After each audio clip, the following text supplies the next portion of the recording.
গাড়িটা আমাদের লক্ষ্মী, তাই বড় বাবার মন্দিরে পুজো দিয়ে লেবু লঙ্কার মালা নিলাম। হ্যাঁ, পুজো দেওয়া গাড়িতে বেঁধে দিচ্ছে এই যে, কারণ একটার পর একটা আমাদের সমস্যা লেগেই থাকে, বিপদ আপদ। আর বড় বাবার হ্যাঁ রুটি রোজগারের জায়গা হচ্ছে আমাদের এই গাড়ি। হ্যাঁ, আমাদের পেটে অন্ন পড়ে এই গাড়িটার জন্যই, তাই না? সব শখ শান্তি ভালো থাকা সবটাই নির্ভর করে এই গাড়িটার জন্যই। তো তাই প্রত্যেক শনিবার এসে পুজো দিয়ে গাড়িতে একটা লেবু লঙ্কার পুজো দেওয়া দিই, তাই তো।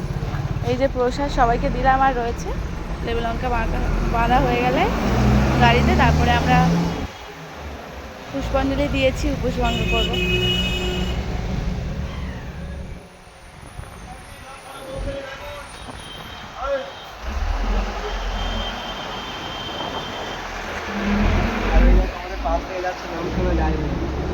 নামখানা ডায়মন্ড কালকে গিয়েছিলাম হসপিটালে, আর বাড়িতে ফেরার সময় একটাও গাড়ি পাইনি। বাপ রে বাপ, 6টা থেকে 10টা পর্যন্ত অপেক্ষা। আগে আমাদের এখান থেকে গেল মুখ্যমন্ত্রী শুভেন্দু অধিকারী, মুখ্যমন্ত্রী শুভেন্দু অধিকারী গেল দেখলাম, কিন্তু দেখতে পাইনি, গাড়ি ভেতরে ছিল বলে ভিডিও করেছিলাম।